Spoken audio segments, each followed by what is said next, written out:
Hi, everyone. Welcome. Welcome, welcome. Use the chat and let us know where you're tuning in from. I'm in Seattle, as is Kenji. Mariana's in New York. Where are you?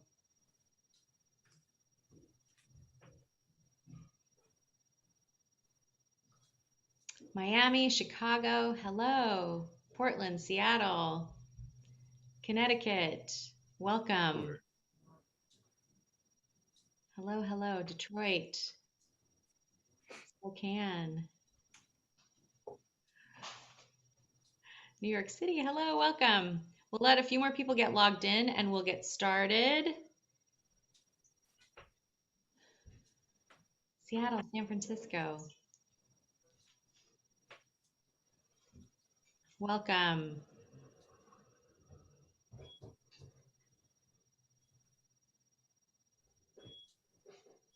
Cartagena. Yeah. Bucaramanga. Yeah, Medellin. Welcome. All right.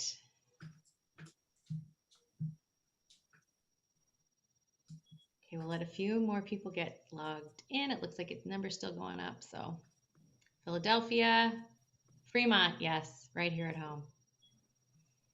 Cambridge, Ontario, hello. Okay, we're going to go ahead and get started. Hi, everyone. Welcome. I'm Laura Hamilton. I have a cookbook shop here in Seattle in the Fremont neighborhood, and it's called Book Larder. We have a kitchen in our space, as well as cookbooks and loads of books about food.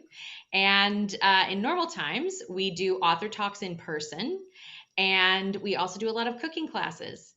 And the pandemic has meant, of course, that like a lot of businesses, we've taken these talks to Zoom. One of the great things about that, though, is that we've been able to host talks like the one this evening, where we have interviewer and an author in different cities, and you are able to join us literally from all over the world. So thank you so much for being here. I'm so happy to be celebrating Mariana Velásquez's beautiful new book, Colombiana. It is just come out today, and just so happy that she's chosen to spend her launch evening with us. Thank you for being here for that. And she's going to be in conversation with Kenji Lopez-Alt, who is a Seattle-based writer himself and has his own sort of connections to Colombia that he can tell you more about. And they are going to talk about the book, of course. They will also leave time for questions. If you could please use the Q&A button at the bottom of your screen. If you have questions for Mariana, use the chat to talk to each other, but then just use that Q&A button to ask questions. That would be great. You can support the author talk by purchasing the book from Book Larder. I will drop the link into the chat so that you have easy access to that. Thank you. I know so many of you have done that already. Thank you so much for that. Mariana is sending us book plates, signed book plates that will go into the book. If you ordered a copy from us and didn't get a book plate, just email us and we will we'll mail you a book plate, but then the ones that ship from today forward will include a signed book plate. And we are recording the talk so that you can watch it afterwards, or you can share it with others who weren't able to be here. All right, so I'm going to turn things over now to Mariana Velásquez and Kenji Lopez-Alt. Hi. Hello. So I guess I'll start by I'll introduce myself and then I will introduce you. I'm Kenji Lopez-Alt. I am hosting tonight, and we're going to be talking with Mariana Velásquez, who just released this book, and I've had it for several weeks now, and so I have all my sticky notes in there. When I first saw, I got excited before this book, even before I got it in my hands, because I saw Mariana. I saw a picture of the book, and for years, so my wife Adriana is Colombian, and I've been traveling to Colombia for the past 13, 14, no, maybe 15 years now, a couple times a year. I got married in Colombia, and we've traveled all over the country and eaten all kinds of food. And one of the things that has always felt like a huge loss to me was that there are no that the majority of Colombian cookbooks that are published in English are translations of Spanish, of cookbooks originally written in Spanish, and most of them are these sort of large-scale sort of survey books that are very nuts and bolts, but not particularly representative of a personal Colombian experience or the cuisine and the culture. And so to find that a Colombian, a Colombian living in the U.S., Colombian American author writing a cookbook about Colombian cuisine in English for an English-speaking audience, to me that was super exciting. And so I reached out to her and got a copy of the book as soon as I could, and I was very, very happy to find that it is. It's, I mean, better than I even imagined it would be in my head. It's an incredibly personal, beautifully written and beautifully photographed book. Mariana is also a food stylist, and yeah, so I'm very happy to be here talking with you tonight. How does it feel to have your book out? Kenji, it's like a dream. I have to say, as the JMC train goes by my window in Brooklyn, it feels kind of surreal, because I never thought that I would actually write a Colombian food book. Mm-hmm. So I came to this country chasing this dream to have a career in the culinary world. And 23 years later, I produced this book, and I realized that so much of who I am and my passion for food actually comes from home, from Mm-hmm. traditions growing up, and this is just the translation of all of it. But it is a little surreal, I have to say. So can you tell me a little bit about sort of the process of getting this book made? Because to me, there is this sort of, I think there is a large misunderstanding of what Colombia is in the US, and what Colombian culture is. And so, I know, having gone through the process of selling a book myself, it's like you have to prove to your publishers, hey, there's an audience for this. There's people who want to know what this is. Like, what was that process like, convincing people that a Colombian cookbook needs to be written right now? Well, about 2.5 years ago, when I started presenting my book proposal, Colombia was in every travel magazine, in Mm-hmm. all the travel sections of the newspapers. It was the place to go. From Cartagena, Medellin, Bogota, the art fairs, Colombian artists were becoming prominent. The music from Colombia was going out overseas, was becoming more and more important. Mm-hmm. Fashion designers. And so Colombia is happening, right? And Right. so, and as you know, because our food is so regional, representing it far away from Colombia, it's pretty tough, right? I mean, we have Colombian restaurants in different places of the world. Mm-hmm. And I think that there are chefs who are doing a beautiful job translating our food in different cities like Paris, New York, San Francisco, LA. But to really talk about like a home cook recipe book from Colombia, we haven't really seen that. And so Mm-hmm. I wanted to tell this story not from an anthropological place, not talking about the regions and something very strict, but through my eyes, through the lens of someone who left 22 years ago, went to chase a dream in the food world, and came back to the country really seeing all those cultural nuances, all that richness, and all of those things that kind of like sometimes get lost because they're part of our everyday life. Right. When I saw them with a different eyes, then became special. So what is it? I mean, to you, as someone who has lived abroad for so long, what does it mean to you to be Colombiana? Colombiana is generosity, is amplitude, is if there's room at the table for 10, there's room for 15. You can always add water to a soup. It's welcoming people into your home to offer them a simple cup of coffee or have them over at your table. I mean, being a Colombian is like that, just welcome. So it reminds me, in 2019, I spent 3 months in Colombia with my wife and our at the time she just turned 2 years old, our daughter, and we were driving to Lorica, I know you have family in Sincelejo, right? Which is relatively close, yeah.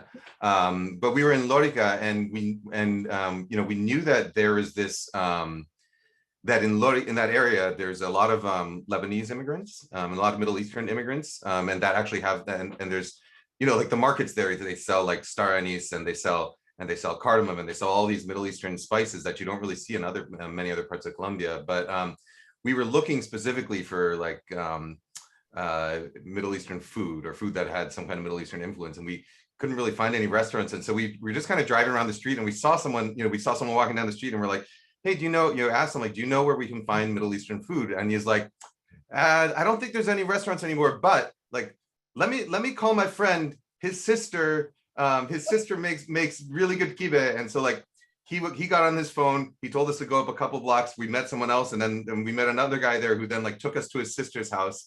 And then his sister like invited us into his house. Like, our daughter was naked in their backyard taking a bath in like a little plastic tub while she was there like making kibe for us, and it was just like complete strangers who made this food for us. So I mean, yeah, just talking about generosity, and especially I find, especially when you have kids, people are very generous all over the country to you. Absolutely. And moments like that, it feels like Garcia Marquez didn't invent much, right? Like, imagine walking down the street and asking someone, where can I find this kind of food? And then they invite you to their friend's home. Right. It's so you have some Middle Eastern background as well, right? Your grandmother is Middle Eastern? So my grandmother from my dad's side was Lebanese. My great grandfather, Don Felix Urbay, arrived in Sincelejo, of all places, from Beirut. And imagine back, in the early 1900s, like Sincelejo from Beirut. Right. Town. Even today, I love going there on vacation, but the contrast was massive. And I think that the way that the cuisine really intermingled with the local foods, and now ingredients like sesame and eggplant and star anise, and even they call it a pimienta dulce, which is like pepper.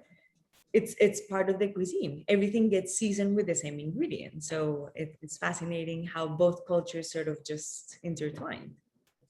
So what do you think are some of the sort of biggest misconceptions that people have about that, about Colombia or Colombian cuisine in particular, or if there's something I guess misconceptions, or if there's something that you think people are unaware of about the country, what would that be? I feel like people are unaware of how vast in diversity it is. We're second most biodiverse country in the world after Brazil. So imagine we have all of these regions with incredible thermic floors. We have all the climates, which turns into incredible variety of fruits, vegetables, meat, seafood, and it just depends on when you are, and the cuisine changes completely. And so people are not aware that it's just so vast, and maybe that's why it's so hard to pinpoint and say Colombian food is this. Right. But there are certain things that Colombian food across the country, I think you pointed this out in the book, there are certain things that people across the country do love. For me, the most typical Colombian thing is like a soup or a stew made in one pot with a whole bunch of different ingredients. And those ingredients vary, of course, depending where you are. But the idea of just like putting everything together in one big pot, cooking it, and then having this big sort of family style meal out of a big pot, to me represents a lot of what Colombian food is about. No, completely. The one-pot meal, from ajiaco in the mountains to puchero in the Santander region, which is cabbage and pork, to puchu con espinazo, which is the pork spine with vegetables and grains, to sancocho with coconut and seafood. Yeah, I was trying to find a picture. You had this beautiful picture of sancocho in here. It's in your book. It's beautiful. And it made me really hungry. Oh, this one. Yeah. this one where. Oh yeah. So it's that delicious broth that where you cook everything and then you sort of like take everything out of the broth and serve it on the side. And I love skimming the broth so that it's clear and delicious and rich. And then you serve it with all the accompaniments. To me, it's kind of like my top, I would say my top two of Colombian food is sancocho in that style. Yeah. So I'm gonna ask you some stuff that's not in the book. I want you to walk us through, like I'm gonna tell you a city, and I want you to sort of walk us through if you were to drop down in that city today, tomorrow morning, what would you have for breakfast? What would you have for lunch? What would you do while you're there? And we can start with like the ones people are familiar with. So like in Cartagena, what would you do? Okay, so I will wake up very early and have coffee right out of a thermos, from a street vendor, and it's all really, really sweet, and they serve it to you in this little cup. And then I would walk around and find the perfect arepa de huevo, which is this fried cornmeal arepa with a fried egg inside of it, which is delightful and sinful at the same time. It's my favorite Colombian food, arepa de huevo. And I don't have it in the book because I have such respect for it, and I feel that it doesn't travel in that sense. I feel like having an arepa de huevo, you sort of have to be standing on the sidewalk. It also feels like one of those dishes where, because in general, Colombian food is actually pretty simple and very approachable, but arepa de huevo is one of those foods where like the people making it, like it's almost like magic, right? Because you have this corn arepa and you fry it once, then you take it out and then it puffs up as you're frying it. It's sort of the way like pomme souffle, like French pomme souffle would, but then you cut a little slit in it, you slide an egg into there, and then you pinch it shut, and then you refry it so that the egg comes out kind of, well, some people cook it all the way, but I like it when the egg is still soft inside. But it's like this magic thing, and I've tried to do it at home so many times, and just like getting the consistency of the dough right, and then getting it to puff properly, getting the temperature of the oil right. It's difficult. It's difficult. So, and on my last trip to Colombia, which is a very quick trip, we went to a roadside stand, and actually, Kenji, they had this great old copper pan sitting on hot coals, an anafe, and the oil was being heated by coal. So imagine, and there was no thermometer. Somebody was gauging any temperatures. It was just that they knew exactly when it was the right time to put the arepa in, take it out, add the egg. So yes, so Cartagena, I would have my arepa with a little bit of suero, which is that sour creme fraiche, and ají, which is that cilantro and scallion and red pepper sauce. And then I would walk around town. And Cartagena, especially the historic center, has so much vibrancy and life in it as it is, that I would probably find my way into La Cevicheria, which is this little ceviche place where you can have everything from octopus, red snapper, and spiny lobster. We were there when we were there last. My daughter went to town on a spiny lobster that they had pulled out of the water that morning. It's so good, right? Yeah, and the patacones, the fried plantains that are mushed down, not quite when they're completely ripe, they're still green, so they have a savory tone to them. And then for the afternoon, probably take a nap. And then Cartagena at night is so lively, and so probably cocktails by the balcony, and then dinner in town somewhere like La Mulata, with a great cazuela and mariscos, the seafood stew with coconut milk, a cold beer. Yeah, maybe end up dancing in the street. Exactly. All right. So then, what about you're from Bogota, right? I'm from Bogota, but my dad's side of the family is Cincelejo and Cartagena, and then my mom's side of the family is from Antioquia, from Medellin. So I'm kind of, I grew up in Bogota, but I have both cultures that I grew up. So well then, how about in Bogota? What would you do? So Bogota would be a 5 a.m. start at the Palo Quemado market, which is this beautiful flower and produce market where you go early, and they bring in all kinds of florals, from eucalyptus to orchids to carnations of all colors you can imagine. And I usually have breakfast at the market, and it's a short rib soup. Mhm. Imagine they cook these short ribs probably from the night before in broth with scallions and cilantro and garlic. And they cook to tears, and then you can basically eat them with a spoon. They're so Right. tender and delicious. And it's like the best hangover cure. Exactly. Or preventative. I mean, I found that at parties, like at Yeah. every wedding I've been to, and like every time I went out to a club at like midnight or 2 a.m., they would bring out the short rib and potato soup to make sure, like to help make sure that you stay hydrated and you got something in your belly for to soak up all the aguardiente. Yeah, it's preventative and curative as well. And then from there, I would go to Punto San Juan, which is a little bakery. It's a very industrial area near the market. Mhm. They make the best pan de bonos, Mhm. try this great rice and yuca flour pastry that's savory with cheese. And you go, and it's a little window, and it's all the workers from the area. It's like, I don't know, it's a hole in the wall. You can have kumis, which Mhm. it's kind of like a buttermilk that is a little sweet. And I will have that bite and then walk up to the old city, to the Candelaria neighborhood in Mhm. Bogota, and explore the museums, which are incredible right now. El Museo del Banco de la República is a great museum. Mhm. It's an incredible collection, always bringing artists from all over and also celebrating local artists quite a bit. And Diego and I got married in that neighborhood, so it's pretty Oh, you special did?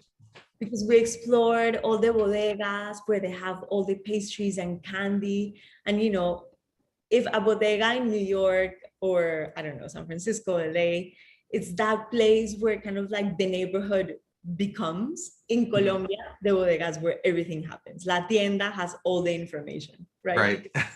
They have everything from aguardiente to pastries to lighters, and then also the gossip of the entire town. So I make sure I go to the bodegas to find out what's going on.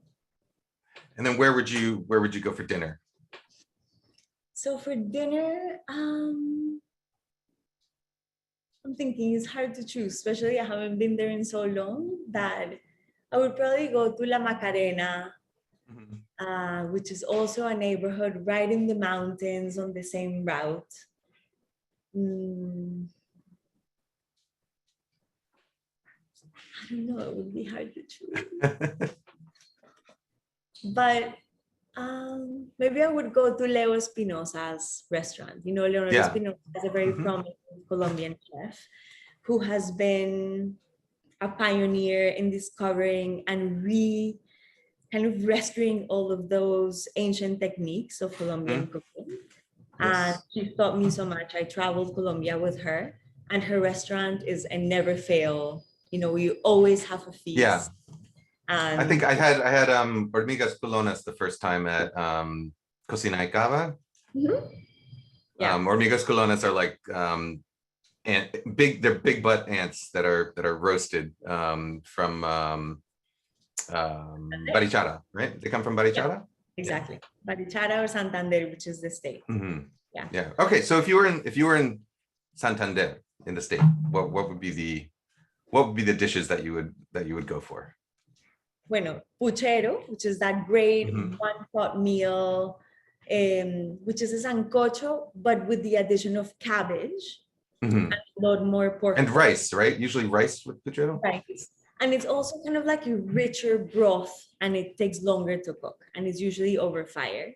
So it's delicious. And in Santander, they have these rice pasteles, which are similar to a tamal, but it's also in plantain leaves and it's wrapped, and they're wonderful. And a tamal in Colombia is usually this big, it's a Right. full meal.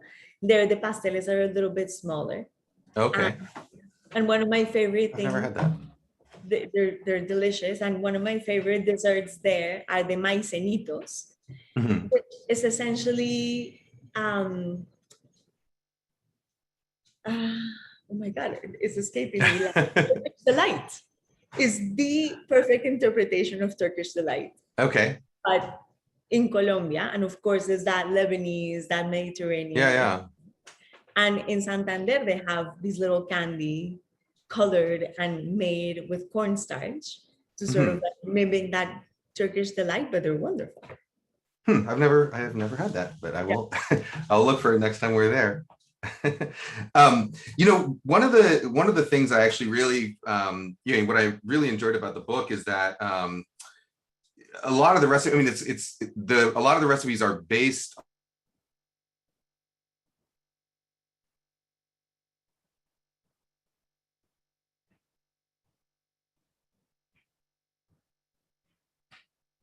Se congeló.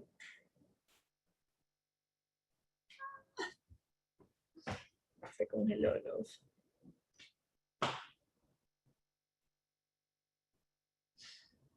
The computer or the connection?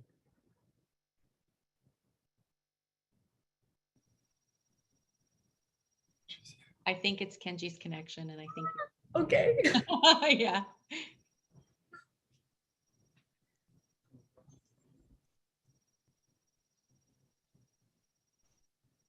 Kenji back? Oh, hello. Did I? I can hear you. Can you hear us? I can hear you. Can you hear me? I can hear you. Oh, there you are. Okay, I think you're back. I think we're all back. Okay, and can you see me too? Yeah. Okay, good. I'm sorry. So I don't know what I was in the middle of saying when I got cut off, but I was saying one of the things that I loved about your book is that it's very clear that so a lot of the recipes and a lot of the sections are based in Colombian cuisine and Colombian culture, but it's very clear that you're a Brooklyn, that you're from Brooklyn now, or that you have some Brooklyn in you.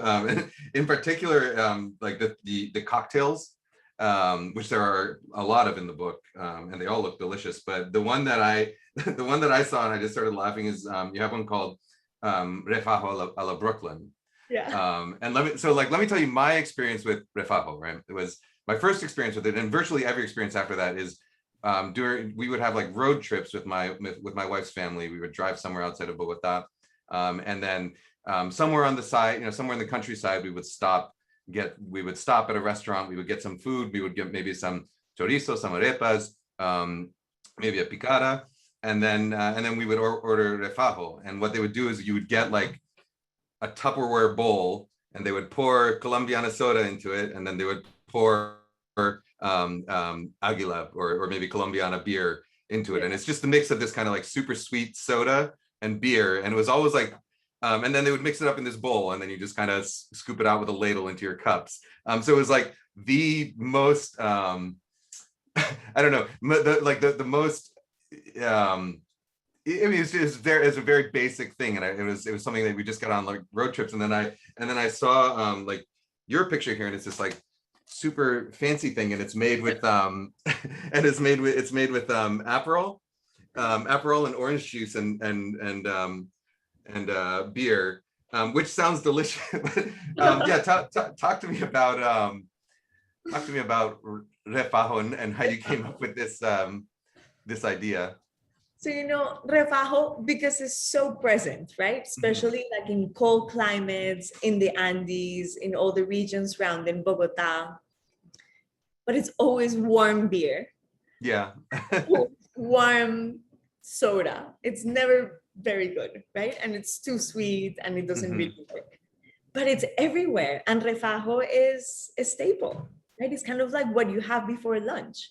So I thought I need to honor that. But let's make it delicious. And it's funny because I think you said it's similar to like a shandy, like yeah, and which like to me it didn't occur to me. It's like, oh yeah, I guess it is just like, yeah, soda and beer, like a flavored thing, and beer it is. I found that hilarious. How do I make it, right? Like what Colombiana the soda tastes like. So I'm like, so it's sweet and it's a little bitter. And how do we bring more complexity into that recipe? So I did bitter orange juice, and the Aperol kind of like adds the sweetness, but counters the beer.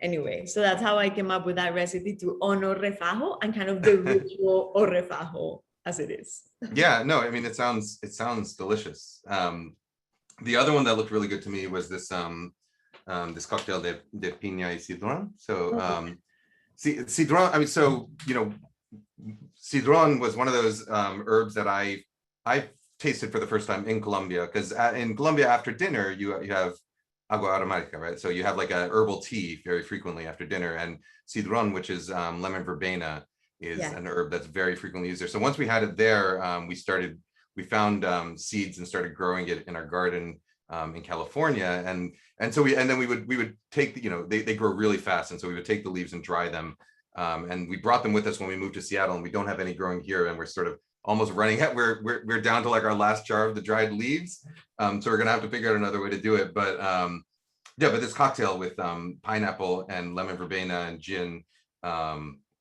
we have I think it's what we're going to be using the last of our lemon verbena for. So, and, you know, in the book I also have a frozen yogurt with labne and lemon verbena, so you can make the syrup for the cocktail and also make the frozen yogurt, you know, with one batch, so it doesn't have to be all cocktails. That sounds great. So we've talked about a few different cities. If you were just going to go to Colombia, you were going to spend, say, a month there, what do you think is the best way to see it? And what do you think is, you know, what do you think is like a good sort of itinerary for someone who wants to get an idea of what Colombia is about? So I am convinced that the true way to see and experience Colombia is by car. You know, you rent a car in one city, it may be Medellin, Bogota, Cartagena, Barranquilla, and then you drive, because that is really where you get the richness of the country. And, you know, we had planned this great photo shoot for the book where we were starting in Bogota and driving down to Villeta, Honda, through all these incredible river valleys, up the mountains to Medellin, through the valleys of the Sinu River to Cartagena, the mountains of Santa Marta. And so you get all of the experiences, you know, you see cities and what they're about, and also small towns with their richness and all of those flavors that actually don't travel. You know, part of the misconception is, why is food in Colombia so regional, and why is it that people in Bogota sometimes don't know about maicenitos in Santander, for instance? Right. So local, and those foods don't leave. You know, transportation is kind of limited, the roads aren't the best, but also there's kind of like a pride of being from that area, preserving all of those flavors. And so if you want to go to Colombia for a month, I think you rent a car and you really plan a route where you can experience both countryside and cities, so you can see. It's because, yeah, because, you know, there's small towns, and in fact there's entire regions that without a car they're difficult to get to, right? There's no, you can't fly to most of them, you can't, and taking a bus, like, it's not going to get you to all the really cool small towns that you can see from a car, and it's definitely not going to get you to you know, the areas in between towns, which is the beautiful countryside, and all the, I mean, the diverse terrain. I mean, you know, I didn't think about it too hard, but what you're saying about the sort of these micro regional cultural areas makes a lot of sense, because it's like, if you look on a map, right, like Bogota and Medellin are not that far, right? It's like, I don't know what it's like, maybe driving across New York State, something like that. You know, it's like maybe a couple hundred miles. But because Bogota's like on this one arm of the Andes, and then Medellin is on this other arm of the Andes, to get there you have to go down all these little roads. Like, very frequently the roads are being repaired because they get washed out in the rain or something, so they're very frequently like down to one lane, so you're sitting there waiting for like 4 hours while the traffic going that way comes through, and then you get your turn to go through. So just getting from like Bogota to Medellin is a drive that I've done a couple times, and yeah, it can take a day to do it, you know. Which is not always the case when driving. I don't want to make it sound like you're always stuck in You're always stuck in traffic driving around Colombia. But it is common. I mean, yeah, it happens all the time. Yeah. And getting stuck behind the trucks that go like 20 kilometers an hour down these down like the tiny mountain roads, and so you're just stuck behind these trucks all the time. So with like the tire and the brake smell, oh my God. That's kind of like the smell of childhood, being in the back of the car, going down slowly. My grandparents had this small place in the flatlands towards the east of the country near Venezuela. And those roads, when looking back, they were, 2-lane, crazy with a precipice to one side, completely dangerous, but that was the only way to get there. Now it's really modern with tunnels and bridges and everything, but yeah. So did you grow up, were they in the area where you would have like in the Llanos, where you'd have like ternera? En los llanos, claro, ternera la llanera, yeah. Or mamona, as they say. What's that?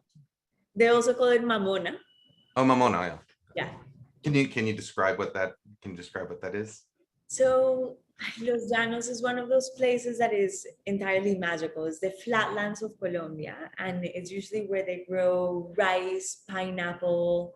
There's a lot of plantain and palm fields, and cattle, of course, for meat. And the ternera, so calves, they have this incredible feast where it's on an open fire and they build these metal structures and the meat is cooked slowly over the coals for a few hours, and then it's served cut in small pieces with yuca, with plantains, with potatoes, with great ají, sometimes with calabaza, with squash. And it's kind of a ritual, to watch these cowboys perform the whole thing. And it's really ceremonial. I mean, they do a beautiful job when they set up the whole thing, and it really takes a whole day. And that's part of what captivates me the most about Colombian food and food in general. It's the ritual. We could live off of granola bars if really we needed to. Right. It's like setting the table and why we take the time to prepare these foods the way we do. It's because we want to spend the time doing it and bringing our friends and family together and closer. So, speaking of cooking for friends and family, one of the things that I've found challenging about cooking Colombian food in the U.S. is the ingredients, right? Because even in Colombia, it's difficult to cook like food from Cartagena in Bogota, right? Because it's like one of them is like a tropical beach, and the other one is way up, like 8,500 feet up in the mountains. And then to find a lot of these ingredients, like in your book, you have a whole section on pantry ingredients from Colombia, and a good deal of them, it's like, what's the replacement for this? There's no replacement. You're just gonna have to, you're either gonna have to find it or not eat it. So where do you how do you deal with that? And I know a lot of the recipes in your book, you deal with it by sort of making them into dishes that you can produce in the US using ingredients in the US, particularly the cocktails. But yeah, how do you show people like what your cuisine is without being able to get some of these ingredients? I mean, I do think that thankfully now you can find ingredients like plantains, yuca. You have Latin American markets in more and more cities around the world. But I do truly understand how Colombian food is so simple, right? It's avocados, it's scallions, it's onions, it's peppers. So there's things that maybe you can't replace, but really to get the essence of it is not too hard, especially now in the world we live in, where you can order things online, where you can find in larger cities with more and more Latin American immigrants, there's those markets that offer those kinds of ingredients. The one thing is, for instance, like the tropical fruits, those are very hard to get here. I mean, more and more you see things like uchuvas, you see passion fruit, you see maybe dragon fruit, better pineapples, better papayas. but there's some of the things that are more rare that are harder to find, but they're also making great frozen fruit pulp, which Yeah. in some recipes of the book, I call for it because it's a great solution. I mean, it's not ideal. Of course, it would be amazing to have fresh moras, which are these Castilian berries that I think actually they grow in Oregon, but anyway. Do they? Yeah, but I mean, I think that for the time being, there's some adjustments that I make and to fulfill that craving, and thankfully, yeah, more and more you find those ingredients more often. Yeah, we keep our freezer stocked with the La Fe, the frozen fruit pulp. Yeah, we always have mora and lulo and maracuja, the passion fruit. Colombia, actually, I think I read this the last time I was there, that Colombia is the juice consuming capital of the world. That I think that they consume more juice per capita than any other country. I think they also have more parties or more festivals than any other country. More festivals, more long weekends than any country, I think. There's like 17 long weekends. Yeah. Do you want, I mean, I feel like we can't, we'll take questions pretty soon, but I feel like we can't ignore what's currently going on in Colombia with the protests and all the, the effect that that the pandemic has had on the economy and on the people. Do you have any thoughts that you want to share about that? Do you I mean, I assume you still have lots of family in Colombia that is directly affected by this. All of our families, both my husband's and I's, are in Colombia, and it's a really sad situation, especially because this all began before the pandemic. Before the pandemic, there were all these protests that started to happen, and there were different paros, as they call strikes. And then the pandemic hit, and it was kind of like this big recess. But the insatisfaction and the social inequality is like a pressure cooker. The pandemic became just, it made it so much more difficult for everybody. And so now we're in a moment when protests are needed, where people have to voice their discomfort and sadness and pain, and it has to be heard. And at the same time, it's just a moment where I don't really know where the solution is, because we're so right. There's no easy answers, right? You can't. Yeah, I mean, Colombia has had a long and troubled history.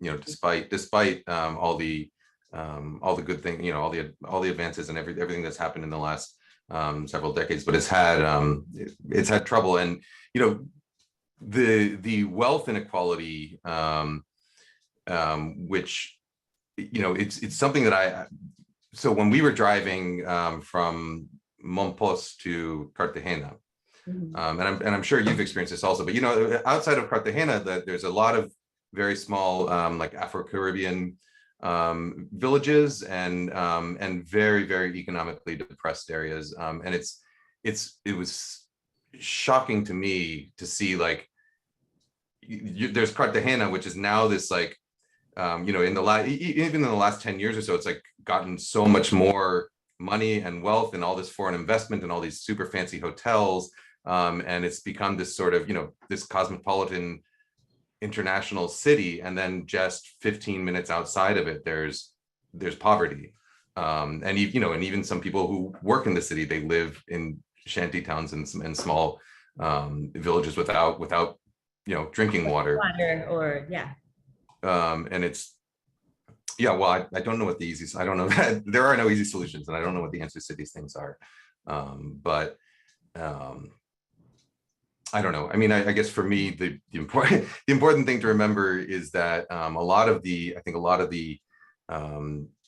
preconceived ideas that Americans have about Colombia, that that are due to the portrayal of Colombian media, starting with like movies like like Romancing the Stone and shows like Narcos and all, anytime you mention Colombia, like on a public message board, it's like almost inevitable that someone's going to make some jokes about drugs and cartels and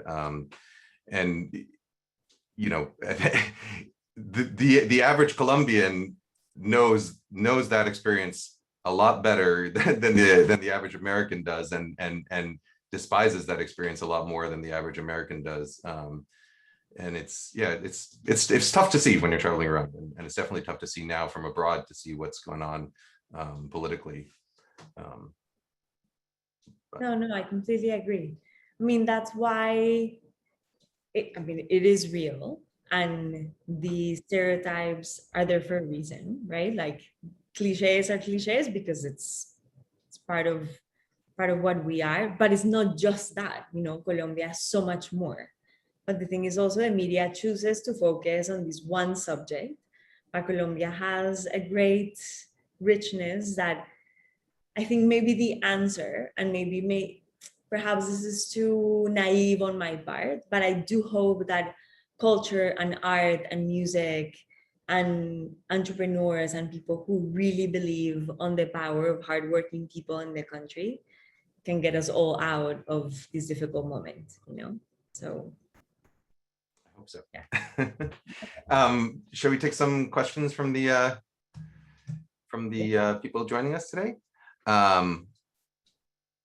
Okay, well, here's a very basic one. What is the difference between frijolada and bandeja paisa?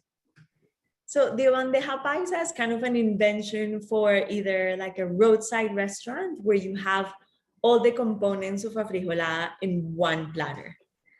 But the difference is that a frijolada you eat at home, and you don't have this huge platter of food. You serve yourself in a different way. It's more the way that food is arranged than exactly what it's made of. I think for Americans, bandeja paisa is probably the most familiar Colombian dish, because it's, most Colombian restaurants that I've been to in the US at least are paisa restaurants, which are like the area around Medellin. Yeah. So can you very briefly describe what a bandeja paisa is? Yes, so bandeja paisa has stewed red beans, rice, fried sweet plantains, chorizo, chicharrón, so fried pork rinds, avocado, a fried egg, ají, and what am I missing? Maybe some ground meat. Ground meat. Sometimes like a skirt steak also. Yeah, exactly. Oh my God, it's crazy. Everything. All right. What is a Colombian flavor that the world should know about but doesn't? I think lulo. Don't you think? Lulo, yeah, for sure. Can you describe lulo? Is this grapefruit? I think is in the passiflora family, so in the same fruit as passion fruit, and is this orange on the outside, green on the inside, and it's sour and floral, and it's just delicious. I feel like that is one fruit that the world should know about. So it's very frequently made into lulada, which is it's like a chunky. It's sour and it's sweet, and it's made into this kind of like chunky, super refreshing drink. And it's also just like a really cool looking fruit, right? It's like bright orange, but the flesh is green, and it's kind of fuzzy, and it's hard. It's a weird looking, very, very delicious fruit.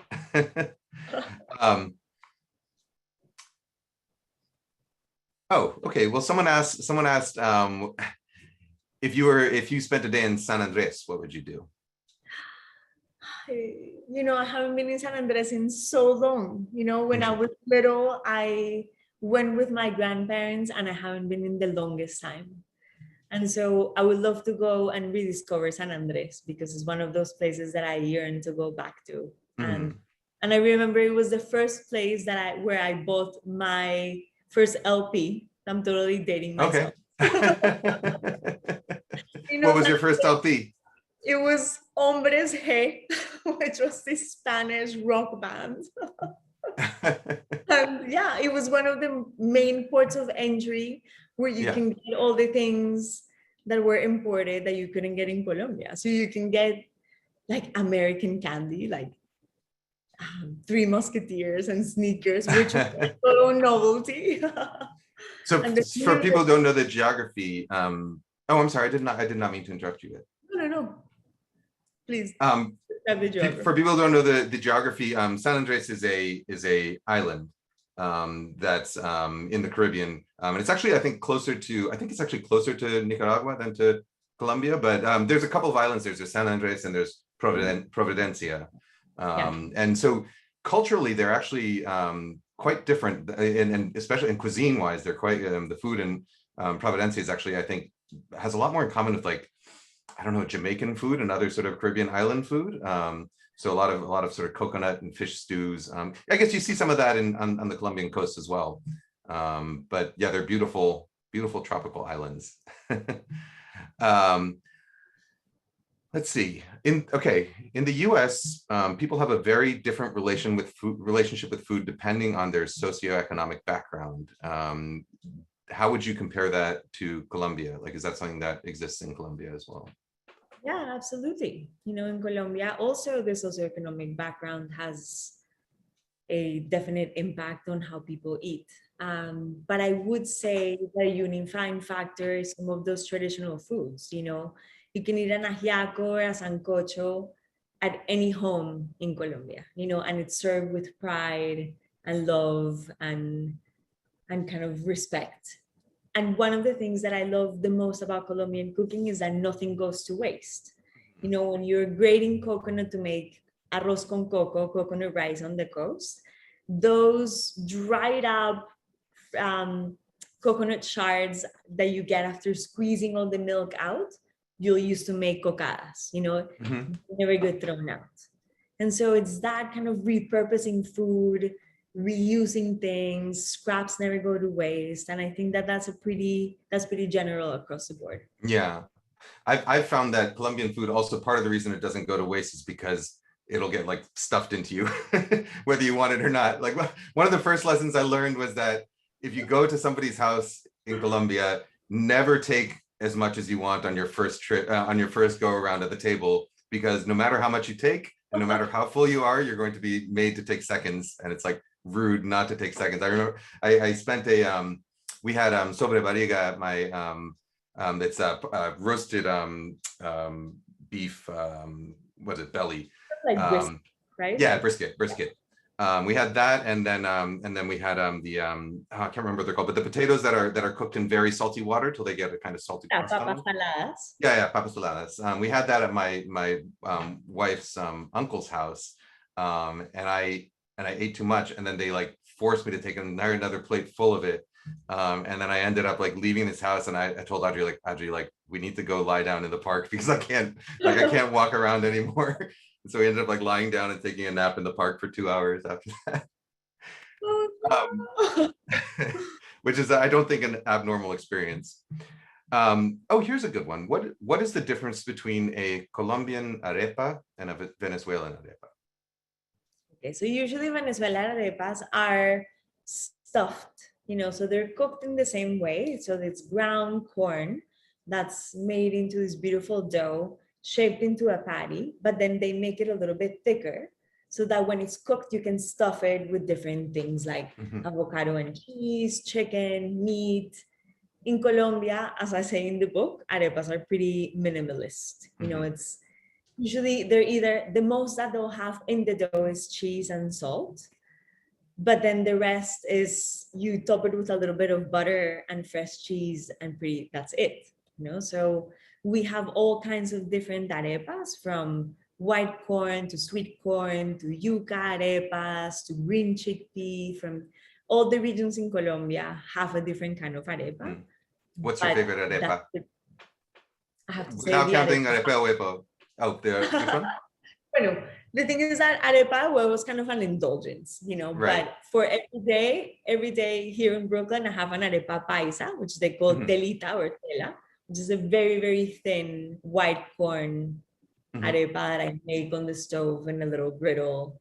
And that's, it gets very crispy, and I do a little butter and fresh cheese. Yeah, that's my wife's favorite. For me, it's the arepa boracense, which is like yeah, they're kind of they're made with like a sweeter dough, and then they have cheese in the middle, and then the best ones are cooked on over green wood, like in cooked over like a wood fire, so they get a little smoky, but they're kind of sweet, and the cheese is in the middle, and they're delicious.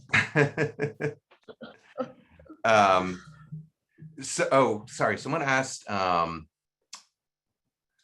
okay, for someone who has never cooked Colombian food or even had it, what recipe from your book would you recommend first? So I would say start with the breakfast chapter and start sort of experiencing it. I have an arepa de choclo, now we're on the arepa subject, which is this delicious sweet corn arepa you can make for brunch or for breakfast or for even for lunch. And it's delicious and it's a really good start. And then I would sort of dive into the main menus and follow your instinct and see, you know, if you have a pressure cooker, if you have one of those fancy, I forget the name, Instapots, you can make all of these delicious bean stews and great braised meats that I have in the book. So start simple and then dive into the more complicated.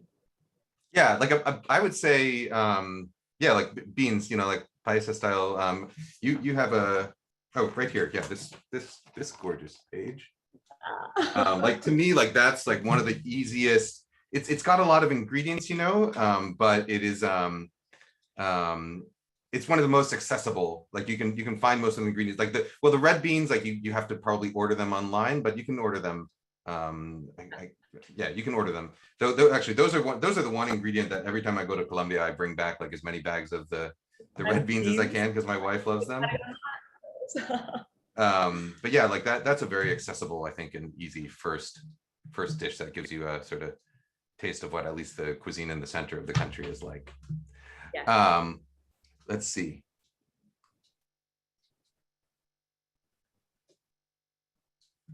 Do you have so someone was asking about the photography in the book. So you are I mean, you are a food stylist and you have been for a long time. And the book is gorgeous and shows it. Their question was, would you talk about the beautiful photography in the book? It's atmospheric and has an amazing, almost retro vibe. How did you decide on the style? So, you know, the plan was last year to go in April to Colombia to photograph the book. We had planned this route from Bogota, driving all the way up to Cartagena. And we had scouted the locations and found these beautiful houses to photograph the menus in, and found great women who were cooks and chefs and makers. And that whole dream sort of disappeared because of last year. Mm-hmm. And so I had to rethink, how do I create the magic in this book? How do I translate the light and the spirit of Colombia while being here in Brooklyn and not faking it, you know, like being real and saying, okay, so we're at home in Brooklyn. And I had the privilege to work with this incredible husband and wife team, Andrea Gentle and Marty Hires. And they were just magicians with light. So before every recipe, we would sit and talk about the dish and talk about where it comes from, when you eat it, what the place feels like.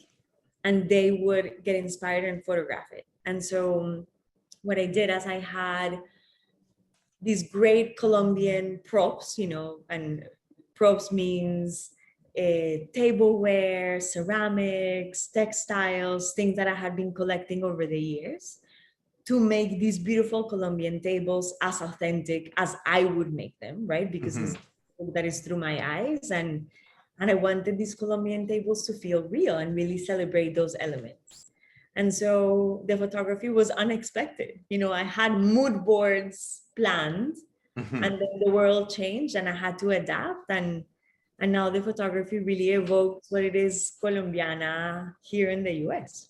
Yeah, I mean, it's hard to tell that actually some of these were not taken in Colombia. I mean, yeah, to me, it really does, you know, I haven't been to every region that you talk about in this book, but or had every dish you talk about in this book, but it does have that. It feels like Colombia does. It's gorgeous. I think we have maybe time for one last question. Let's see. Oh, okay. This is a good one because you're actually in your book. You talk quite a bit about how to host, like down to the music selection and the table decorations and anything. If entertaining friends for dinner and drinks, what would you deem as essentials for hosting in Colombia? So essentials, more it's more. you know, more generosity, never having just enough for everybody, but like having plenty, not stressing out about it, you know, get organized beforehand and enjoying your own party, and never apologizing. You know, it has to be as real as it is, unfussy and just delicious. Yeah. That's great. So I think we're out of time. Mariana, next time we should go to Colombia together and drive around. I would love to do it. We will. Promise for sure. Or at least have a meal together in Bogota. Absolutely. Or in Cartagena. Yeah. I was gonna say, I think after that conversation, you'd have a whole lot of people who would want to like follow you around on that trip. So I know That's I'm it. so. Thank you so much, both of you. It was really lovely. Mariana, congratulations again on the book. Kenji, thank you so much for the great discussion. Thank you everyone for tuning in. As I mentioned, the book is available at booklarder.com, and we recorded this. We'll send the link to the YouTube channel as soon as it's up and you can share it with folks. Thank you everyone for being here. I hope you're staying safe and healthy. Thank you, Mariana and Kenji. Have a good evening, everyone. Thank you. Thank you. you. Bye. All right. Bye-bye. Bye-bye.